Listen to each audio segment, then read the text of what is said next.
आदाब, मैं हूँ वसतुल्लाह ख़ान, मेरे साथ हैं ज़र्रार खोड़ो और शाहज़ेब जिलानी। इंसानी हकूक़ के मुक़दमे लड़ने के लिए मशहूर दो वकील ईमान मज़ारी और हादी अली चट्ठा के ख़िलाफ़ मुतनाज़ा ट्वीट केस में वकला बरादरी इंसाफ की तलबगार क्यों है? क्या उन्हें इंसाफ नहीं मिल रहा? उन्हें कोई शुबा है? इस बारे में हम बात करने की कोशिश करेंगे। एक मोअज़्ज़ज़ जज के 9 उम्र साहबजादे ने 2 इंसानी जानें अपनी गाड़ी से कुचल दी और फिर 5 दिन बाद ज़मानत भी हो गई। ये चमत्कार कैसे हुआ, इसका भी हम जायज़ा लेंगे।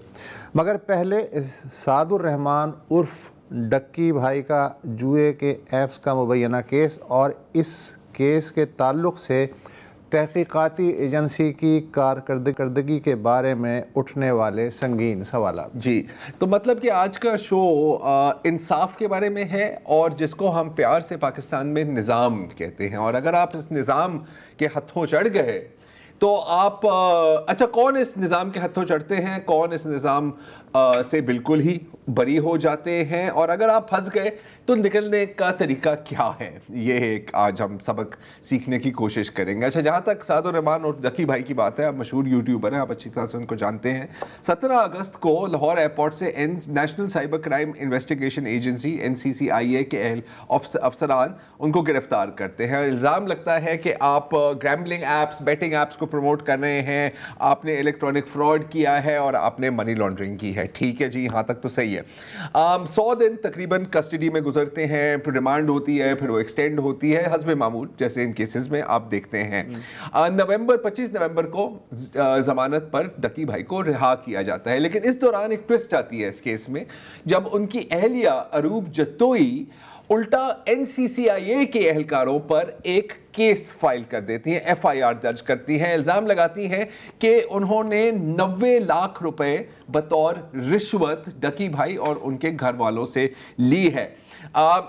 एक FIR रजिस्टर होती है 9 अफसरान के खिलाफ, कुछ गिरफ्तार होते हैं, कुछ रूपोश हो जाते हैं, कुछ इस्तीफ़ा दे देते हैं। और तहकीकात के दौरान ये भी हमें पता लगता है कि एक अफसर ने डक्की भाई पर दबाव डालकर उनको मजबूर किया कि उनकी बाइनेंस, जो एक क्रिप्टो वॉलेट होती है, ट्रांजैक्शंस के लिए इस्तेमाल होती है, अपने बाइनेंस अकाउंट से $326,000 ट्रांसफर आउट किए हैं। लगभग 9 करोड़ रुपए। लगभग 9 करोड़ रुपए, तो कैसे कहते हैं लंबे नोट। पिछले रोज इतवार के रोज डक्की भाई ने अपनी तकरीबन 100 दिन की खामोशी तोड़ी और एक तकरीबन घंटे की ड्यूरेशन का वीडियो अपलोड किया, जिसमें से कुछ झलकियां हम आपको दिखा रहे हैं, जिसमें वो बता रहे हैं कि हिरासत में उनके साथ क्या किया गया, किसने किया और बिल आखिर वो बचे कैसे। सुनिए। हथकड़ी पकड़ता है, मेरे हाथ पे लगाता है और कहता है चल। मुझे जब हथकड़ी लगा के एडिशनल डायरेक्टर रूम में लेके जाते हैं तो वहाँ पे 5 ऑफिसर्स बैठे होते हैं। एडिशनल डायरेक्टर सरफराज चौधरी साहब मेरे से पूछते हैं कि तुम कौन से एप्लीकेशन के कंट्री हेड हो। मैंने कहा कि सर मैं किसी एप्लीकेशन का कोई कंट्री हेड नहीं हूँ। वो अपनी कुर्सी से अचानक उठता है, कहता तेरी माँ किधर से आता है पैसा तेरे पास। मैंने कहा सर मैं यूट्यूबर हूँ, मेरे 8 मिलियन सब्सक्राइबर हैं, उधर एडसेंस अभी मैं बात कर ही रहा होता हूँ। कहता है कि तुम मेरे वतन अजीज के बच्चों को खराब कर रहे हो, क्या करता है तुम्हारा बाप। मैंने कहा जी यूनिवर्सिटी के अंदर प्रोफेसर है। तो कहता तुम इतने क्यों हो। मैं चुप रहता हूँ। वो चीख के बोलते, कहता बोल। मैंने कहा जी सर मैं सिर्फ वीडियोस बनाता हूँ, मैं यूट्यूबर हूँ। माँ बहन की गालियाँ वो देता रहता है। उसने मेरे मुंह पे बहुत जोर का थप्पड़ लगाया। मैं बिल्कुल चुप होकर ऐसे मुँह नीचे करके खड़ा हो गया। तो कहता मुँह ते कर, मुँह ते कर। अभी मैंने मुंह पर किया नहीं था। वो जोर से चीख के कहता मुंह ते कर। अभी मैंने वो मुंह पर किया ही था, उसने मुझे दूसरा थप्पड़ लगाया। मेरे आईओ के अलावा जब तमाम ऑफिसर्स चले जाते हैं तो एक प्राइवेट बंदा बाहर से अंदर आता है। तो आईओ मुझे कहता है कि तुझे पता है कि तेरे पे FIR होने वाली है।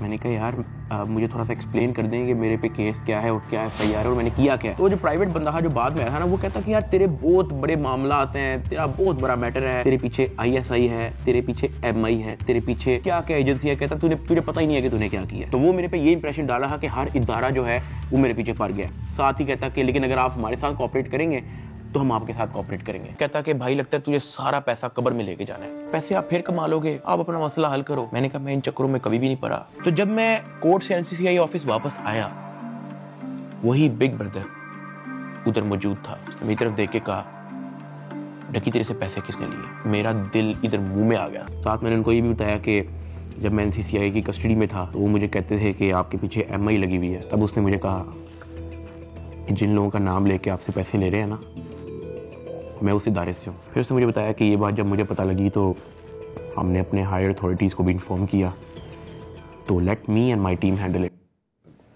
तो ये था डकी भाई के वीडियो के कुछ हिस्से, कुछ पॉइंट्स जो वो शेयर कर रहे हैं हमारे साथ। अब कई सबक सीखे जा सकते हैं इसमें से।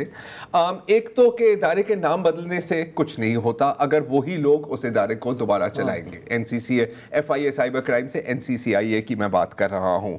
दूसरा कि अगर डकी भाई गिल्टी भी हैं, अब बात वहां से बहुत आगे निकल गई है, अगेन इन अफसरान की वजह से। अच्छा, लेकिन मेरे लिए जो सबसे जो अहम सबक है यहाँ पर वो ये है कि अगर आपने इस समुंदर में तैरना है और आपके पीछे शार्क लग गई तो फिर आपको वेल मछली के साथ दोस्ती करना जरूरी है। अब यहां पर भी आप देख रहे हैं कि बकौल डकी भाई NCCIA वाले ऑफिशियल्स पे प्रेशर डालते थे कि यार MIA तेरे पीछे है, ISI तेरे पीछे है। इवेंचुअली जिस बंदे ने इनको बचाया अकॉर्डिंग टू हिम वो MI का ही बंदा था। अच्छा, अब ये है डकी भाई, ये एक अमीर इंसान है और एक बहुत मशहूर इंसान है। आपको कम ही लोग मिलेंगे पाकिस्तान में जो जिनको इनको नहीं जानते। आप इनको अच्छा समझें या बुरा समझें वो एक अलग बात है।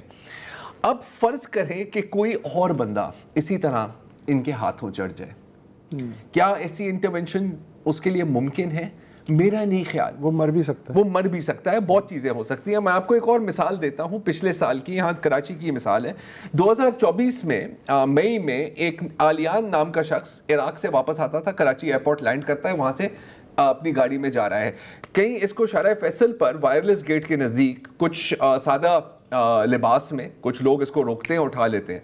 अगले रोज इनके मामू को कॉल जाती है इनके फोन से कि जी आपका जो नेफ्यू है वो हमारे साथ है, 15 लाख रुपए निकाल दें, हम इसको वापस कर देंगे, हम CTD के लोग हैं, नहीं तो इस पर दहशतगर्दी का पर्चा डलेगा।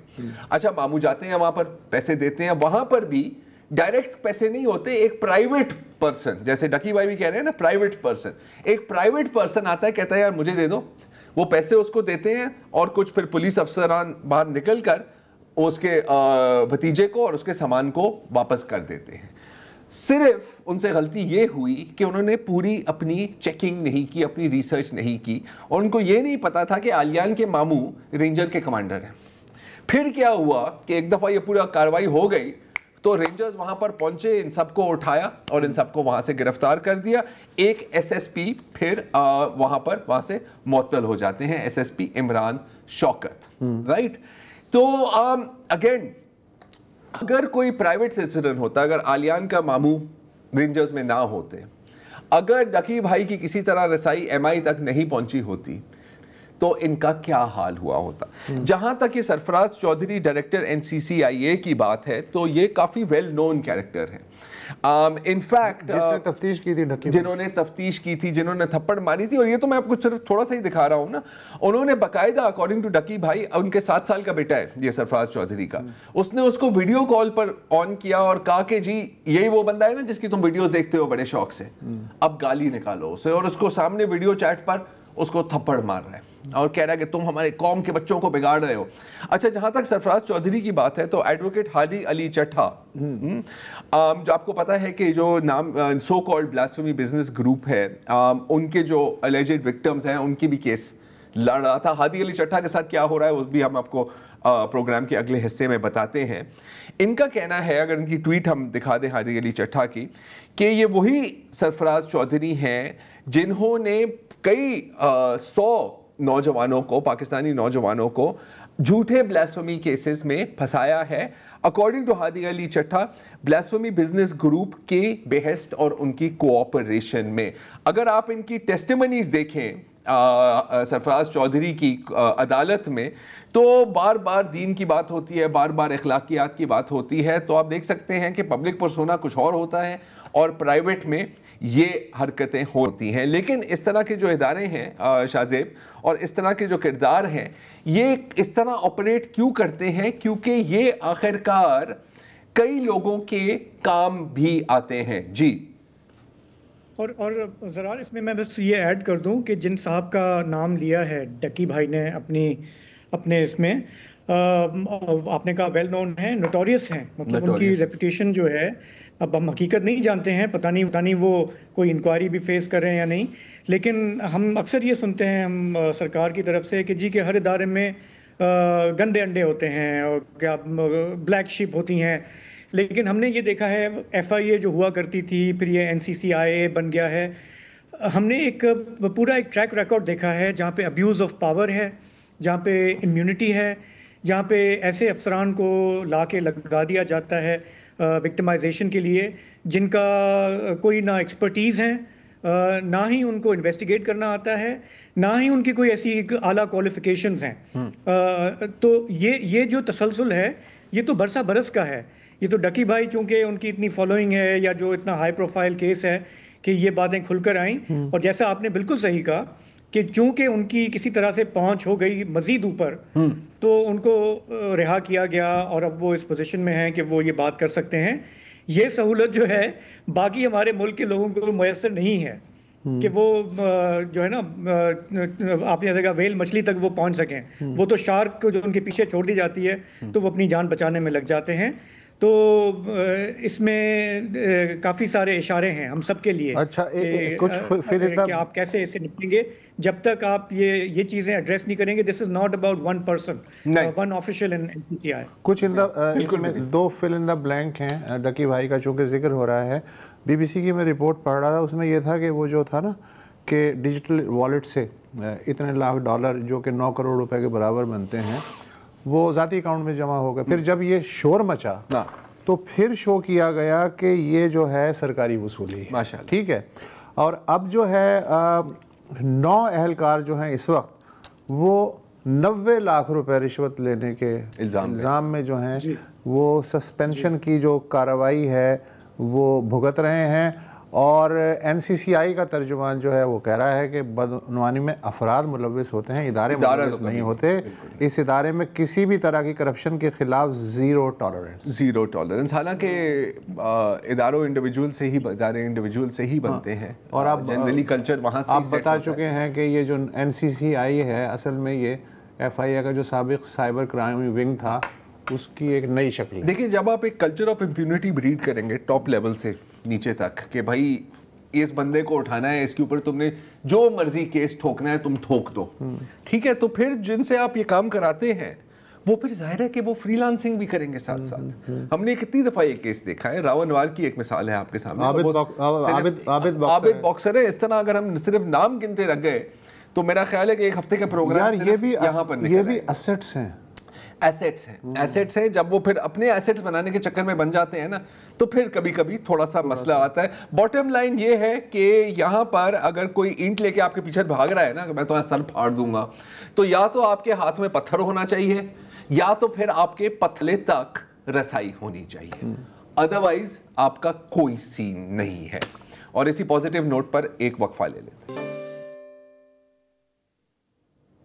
Welcome back. पाकिस्तान में जब भी हम अपने हुक्मरानों से ये बयान सुनते हैं कि पाकिस्तान एक मजबूत मुल्क है, कोई मैली आंख उठाकर हमारी तरफ देख नहीं सकता, भारत को मुंह तोड़ जवाब देंगे, अफगानिस्तान को देंगे, तो हमें एक एहसास तहफ़्फ़ुज़ होता है कि हमारे पास न्यूक्लियर वेपन्स भी हैं।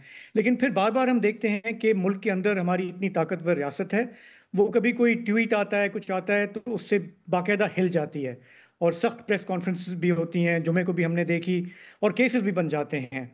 अब मैं बात कर रहा हूँ एक मुतनाज़ा ट्वीट केस की जो कि इस्लामाबाद में चल रहा है। इस केस में मुल्ज़मान हैं इंसानी हुकूक की वकील और समाजी कारकुन ईमान मज़ारी और उनके शौहर हादी अली चट्ठा। इन दोनों पर इल्ज़ाम है कि इन्होंने कुछ ऐसे ट्वीट किए जिससे बज़ाहिर शायद हमारी रियासत हिल कर रह गई और इसलिए उनको सज़ा देना, सबक सिखाना ज़रूरी है। अब उनका जिस तरह से ट्रायल चला है पिछले चंद हफ्तों में, कानूनी माहिरीन कह रहे हैं कि ये बहुत ही मज़हका खेज़ है। ठीक है, हमारे यहाँ जुडिशरी कोई आइडियल नहीं है, लेकिन कम से कम जो थोड़ी बहुत लवाजमात होती थी प्रोसीजर की, इस केस में नज़र आ रहा है कि उन्हें भी बिल्कुल डिसरिगार्ड कर दिया गया है। तो अब मुल्क के अंदर भी मुल्क के बाहर से भी बयानात आ रहे हैं लीगल तंजीमों के, वकला के। सैटरडे को जो लाहौर में वकला का कन्वेंशन हुआ, उसमें जो करारदाद पास हुई, उसमें भी इसका जिक्र था। ऑपोजिशन पीटीआई ने जब प्रेस कॉन्फ्रेंस की संडे को, उसमें इसका जिक्र था। और भी हमारे जो सरकर्दा माहिरीन हैं सब कह रहे हैं कि ये एक मजाक बन के रह गया है, और जिस तरह से वन वे ट्रैफिक चल रहा है इस ट्रायल में, वो बिल्कुल अया है। मैं केस की बहुत ज़्यादा निटी-ग्रिटी में नहीं जा पाऊंगा क्योंकि हमारे पास वक्त कम है। सिर्फ आपको ये बताता हूँ कि जुम्मे को जब ये हियरिंग हुई तो अदालत में मौजूद जितने भी लोग थे उन्होंने कहा कि ये बिल्कुल साफ नज़र आ रहा था कि जज साहब जो हैं वो बहुत उजलत में हैं और वो कन्विक्शन आज दे कर जाएंगे। वकला ने वहाँ पे शोर किया कि आप यह क्या कर रहे हैं, ये वन वे ट्रैफिक क्यों चल रहा है। मिसाल के तौर पर ये तासुर क्यों उभरा? ये इसलिए उभरा कि मुल्ज़मान को अपना मौक़िफ़ बयान करने का मौका नहीं दिया गया अदालत की तरफ से। हादी अली चट्टा ने जब 3 मुतफ़र्रिक़ दरख्वास्तें दी, उन्हें रद्द किया गया। ईमान मज़ारी की बरियत की दरख्वास्त दी गई, उसे रद्द किया गया। क्रॉस एग्जामिनेशन की दोबारा दरख्वास्त दी गई, उसे रद्द किया गया। और इसी तरह से स्टेट जो काउंसलर होते हैं उनके लिए, उनके हवाले से जो दरख्वास्त दी गई अदालत को, उसे भी रद्द कर दिया गया। तो मुल्ज़मान की जो भी उनके पास एवेन्यूज़ होते हैं, उस पर हर एक पे समझेंगे रिजेक्शन आफ्टर रिजेक्शन थी, जिससे ये तासुर उभरा कि ये तो कोई फेयर ट्रायल नहीं है, इसमें तो कोई प्रोसेस ही नहीं हो रहा। आज मंडे को इस्लामाबाद में मुल्ज़मान की पेशी थी और तकरीबन जिनसे बात हुई वो कह रहे थे कि जी कि ये कन्विक्शन तकरीबन तय है, आज हो जाएगी। अनएक्सपेक्टेडली जज साहब ने आके बहुत ही मुख्तसर हेयरिंग की और उन्होंने कहा कि जी कि हम मुलतवी करते हैं समाअत 15 दिसंबर तक, क्योंकि इस वक्त जो है उन्होंने दरख्वास्त दी हुई है इस्लामाबाद हाई कोर्ट में, वो ज़ेर इल्तवा है। तो फ़िलहाल इस मामले को तरखा दिया गया है। लेकिन मुल्क के अंदर वकला में शदीद गम गुस्सा है। कराची बार में भी हमने देखा कि मुजाहरा हुआ और तकारीर भी हुई।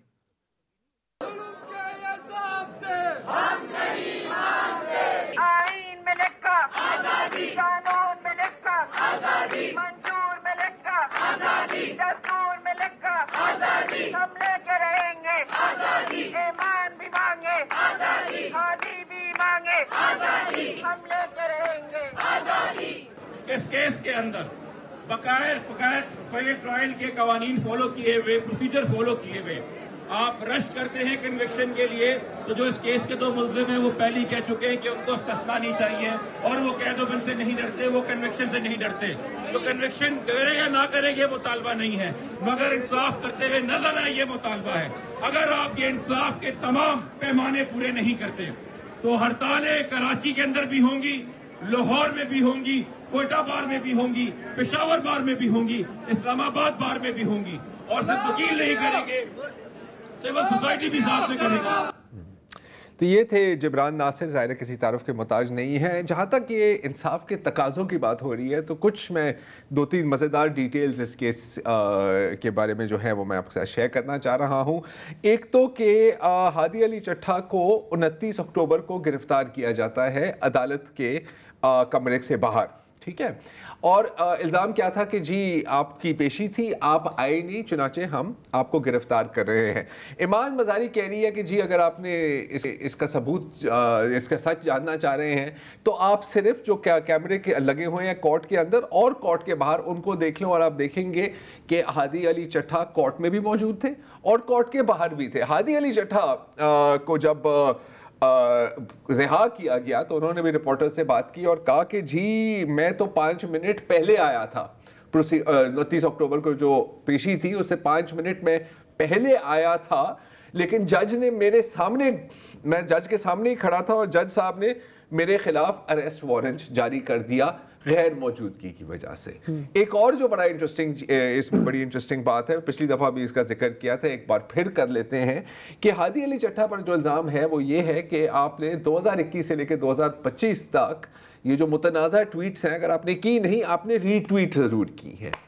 अब अगर आप देखें जिस ट्विटर अकाउंट का जिक्र किया है, मैं उसी ट्विटर अकाउंट की बात कर रहा हूँ, ये तो बना ही जनवरी 2025 में है।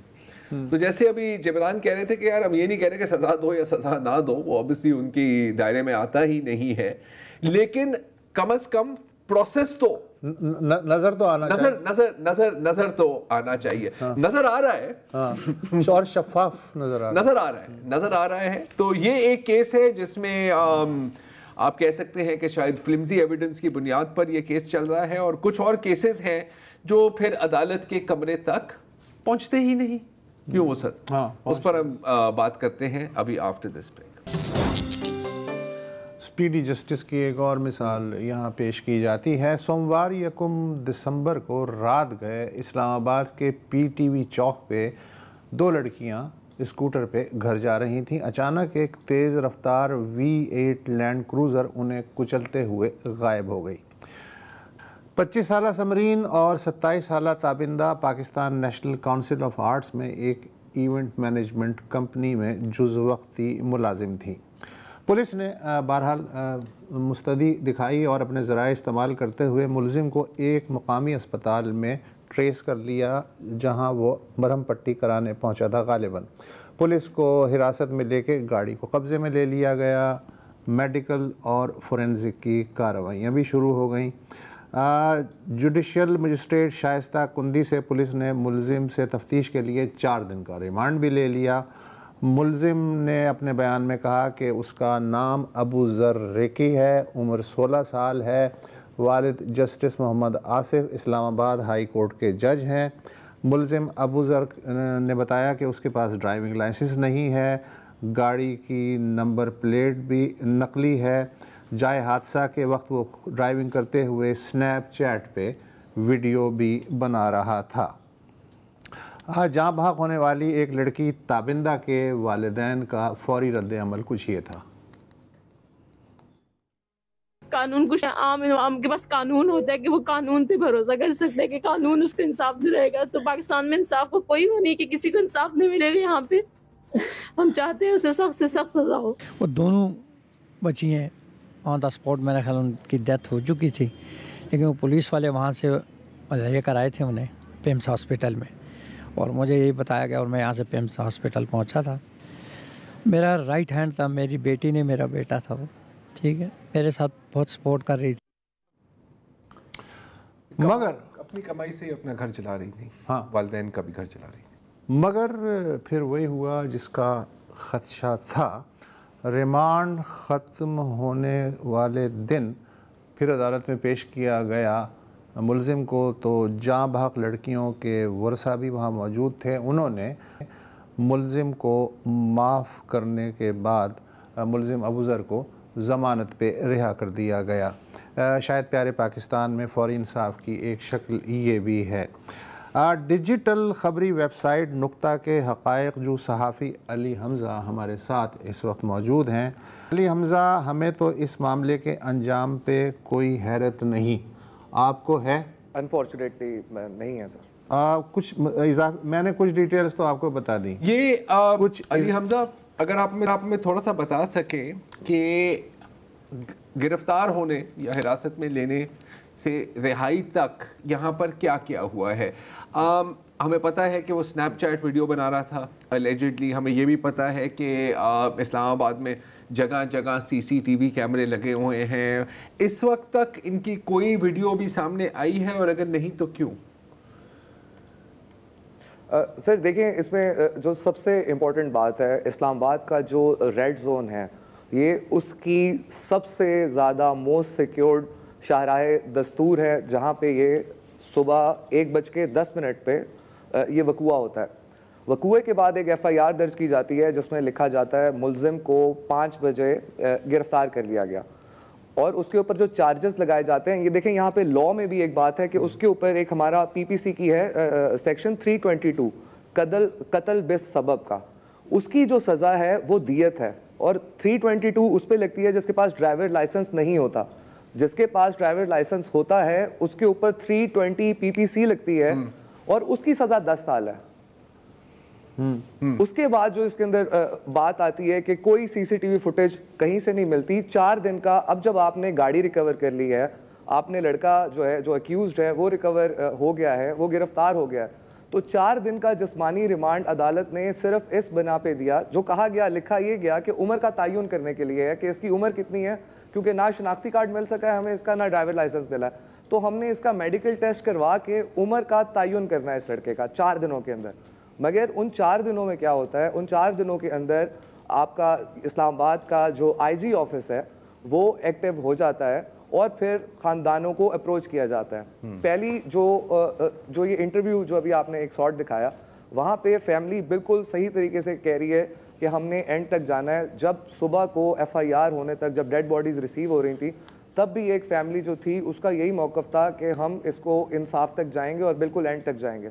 मगर जिस तरह पाकिस्तान में देखा गया है कि जब कोई अमीर आदमी किसी गरीब को रोन देता है या कोई कत्ल हो जाता है, तो सबसे पहले या तो पुलिस वाले जो हैं वो रब्ता करते हैं, या फिर उसके बाद जो फ्रेंड्स और फैमिली वाले होते हैं उनके थ्रू किया जाता है। 4 दिन का बेसिकली वक्त सिर्फ इसलिए दिया था कि जब थोड़ा सा शौक से फैमिली बाहर निकलेगी तो उन्हें ये कहा जाएगा जी कि अल्लाह की रज़ा है और अल्लाह की रज़ा के आगे हम क्या कर सकते हैं। जस्टिस आसिफ जो हैं वो जो कंप्लेनेंट थे, एक जो समरीन हुसैन, उसके घर भी गए, वहाँ पे जाके उन्होंने फातिहा भी की, वहाँ जाके उन्होंने माफ़ी भी मांगी। दूसरी फैमिली के घर वो नहीं जा सके, मगर जो पुलिस ऑफिस था उन्होंने वहाँ पे अपना काम किया। यहाँ पे एक और बात बताऊँ मैं कि प्रोसिक्यूशन डिपार्टमेंट को भी कहा गया था कि आप भी इसके अंदर अपना रोल प्ले करें, उनके घर जाके और सुलह जोई की तरफ मामलात को लेकर चलें। प्रोसिक्यूशन डिपार्टमेंट, सॉरी मैं ज़रा आपकी बात काट रहा हूँ यहाँ पर। प्रोसिक्यूशन डिपार्टमेंट है जिनका काम है, जाहिर है कि मुल्जिम को प्रोसिक्यूट किया जाए, वो बाकायदा यहाँ पर इन बच्चियों के घर वालों से बात कर रही हैं कि यार बेहतर होगा कि आप सेटलमेंट करें, आप ये कह रहे हैं? जी बिल्कुल इसी तरह है। और कुछ लोग सुलह करवाने के लिए गए भी। और यहाँ पर ये एक और बात जो इम्पोर्टेंट है कि दियत की वैल्यू जो है वो 30,630 ग्राम्स ऑफ सिल्वर है और फाइनेंस मिनिस्ट्री हर साल ये इवेलुएशन करता है, जो आज के पैसों में 88 लाख रुपए बनते हैं। तो ये भी कहा गया कि हम करोड़ रुपए भी दे देंगे, मगर मामला जो है उसको सलूशन की तरफ लेके जाया जाए। और उसके बाद जब ये लड़का आया तो पहले तो जो कोर्ट आवर्स होते हैं मोस्टली इस तरह के जो थाने में होते हैं या फिज़िकल कस्टडी में पुलिस के पास होते हैं, वहाँ पे उनको सुबह 10, 11, 12 बजे लेके आया जाता है। मगर ये जो एक्यूज़ था इसको बिल्कुल 3:30 बजे कोर्ट बंद होती है, 3:15 या 3:25 तक इसको लेके आया जाता है। कमरे के अंदर किसी सहाफ़ी को, किसी गैर मुताल्लिका शख्स को घुसने की इजाज़त नहीं होती। जज शाइस्ता कुंडी कमरे की जो कुंडी लगवा के ये सारी कार्रवाई करती हैं और बाहर फिर बात आती है कि दोनों फैमिलीज़ ने जो है वो सुलह कर लिया। अच्छा, एक बात के ये कि एक वक्फा ले लें और कंटिन्यू रखते हैं।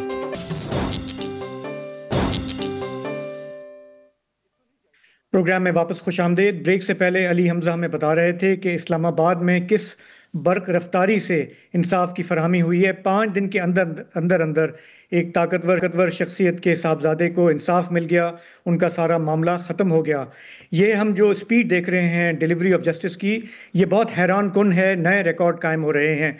माजी में जब इस तरह के केस सामने आते थे, कराची की 3 मिसालें हैं, शाहरुख और ये शाहरुख का जो केस था शाहजेब का, वो मामला हमें याद है।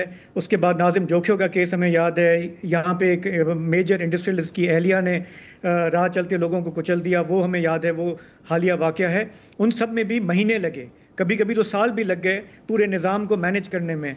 लेकिन इस्लामाबाद के इस वाक़े में 5 दिन के अंदर सारा मामला ख़त्म हो गया। ना CCTV फुटेज सामने आई, ना गाड़ी का पता चला कि उसमें कौन कौन था, उसकी नंबर प्लेट का क्या था, गाड़ी में कौन कौन शामिल था, कोई तफसीलात सामने नहीं आई और मामला मुकम्मल हो गया। पूरे पाकिस्तान में या पाकिस्तान से बाहर जो भी इसको फॉलो कर रहा है, उनका दिल जलता होगा कि हमारा निज़ाम इंसाफ किस तरफ जा रहा है। वो सर हाँ, अली हमजा साहब, मैं ये जानना चाहूँगा, करेक्ट मी, कि जज जो दियत की आपने बात की, ये शायद जज की सवाबदीद है कि वो ये इजाज़त दे कि कंप्रोमाइज़ हो सकता है या नहीं। उसके सामने सारे फैक्ट्स जब आते हैं उसकी बुनियाद पे वो फैसला करता है। लेकिन यहाँ तो चार्जशीट तक नहीं बनी और माफ़ी तलाफ़ी हो गई। बिल्कुल दुरुस्त कह रहे हैं आप उस्ताद साहब। यहाँ पे कोई जो है कोर्ट के अंदर नहीं बताया गया कि क्या मामला है। और जो डॉक्यूमेंट्स हैं, जिस तरह हम काम करते हैं दीगर केसेस में जाते हैं तो इतने टाइम के बाद चीज़ें हाथ आ जाती हैं, कुछ ना कुछ मिल जाता है, मगर इसको तो बहुत ज़्यादा सीक्रेसी के साथ तमाम मामलात को रखा गया। एक और चीज़ यहाँ पे बताता चलूँ कि FIR के अंदर जब इस तरह का कोई हीनियस क्राइम होता है जिसमें गाड़ी इन्वॉल्व होती है, तो गाड़ी के नंबर के साथ साथ जो पुलिस है वो गाड़ी का इंजन नंबर और चेसिस नंबर भी लिखती है ताकि केस को, जी, पुलिस के केस को मजबूत बनाया जाए। यहाँ पे सिर्फ गाड़ी का जो था वो गाड़ी का नंबर लिखा हुआ था, तो उसके ऊपर जब हमने थोड़ा सा जांच पड़ताल की कि क्या गाड़ी है और किसकी है, तो उस पर फिर हमने जब ये सारा मामला सेटल हो गए सैटरडे को, तो हमने फिर खबर की कि ये गाड़ी जो है ये फेक प्लेट है और इस नंबर के ऊपर इस्लामाबाद में एक टोयोटा सिडान गाड़ी जो है 2022 मॉडल वो रजिस्टर्ड है और वो यहाँ पर चल रही है। दूसरी बात इस केस के अंदर ये थी कि अच्छा, जो जजेस के क्लोज दराया उन्होंने हमें बताया कि ये गाड़ी उनकी नहीं थी, उनके किसी कज़न की थी, उन्होंने चलाने के लिए दी भी थी। तो एक ये भी एक्सप्लेनेशन आई थी। दूसरी बात ये कि जब बच्चे के ये जो एक्यूज्ड है इसके रिमांड को 2 दिन गुजर चुके थे, तो ज़राए से एक खबर चलाई गई क्योंकि उस टाइम मामलात सेटल डाउन नहीं हुए थे, और उसमें यह कहा गया कि एक्यूज्ड का जो फ़ोन है पुलिस ने वो रिकवर कर लिया है, मगर उस फ़ोन के अंदर जो वीडियो बना रहा था वो अभी तक रिकवर नहीं की गई। तो पुलिस उसके ऊपर बहुत ज़्यादा मेहनत कर रही है। यानी कि अगर इस रिमांड के अंदर ये चीज़ ना हो तो वो अदालत में कह के और मज़ीद जिस्मानी रिमांड भी लिया जा सकता था ताकि एक्यूज्ड थाने में ही रहे जहाँ पे उसको खाने और मैट्रेस और दीगर सहूलियात मिल रही थी, क्योंकि अगर जेल जाए तो वहाँ हालात थोड़े से मुख्तलिफ होते हैं। जी, वो थोड़ा सा इनकन्वीनियंट हो जाएगा बेचारे बच्चे के लिए। बहुत बहुत शुक्रिया अली हमजा।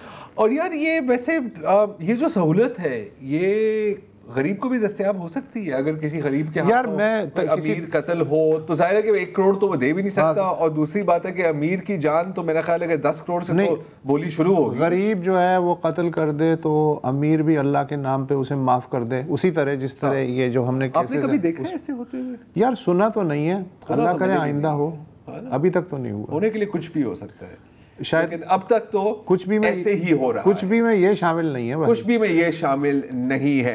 तो ये थी एक मुख्तसर सी झलकी पाकिस्तान के justice system, speedy justice system, investigative agencies बल्कि क्रिमिनल एजेंसीज के कार्रवाइयों में। I hope you enjoyed it, और अगर नहीं तो अगर आपने शो मिस भी किया है तो कोई बात नहीं, आने वाले दिनों में इसी तरह का एक और केस भी आ जाएगा, कई दर्जन केसेस आ जाएंगे। आज के लिए इतना ही जी, इजाज़त दीजिए, खुदा हाफ़िज़।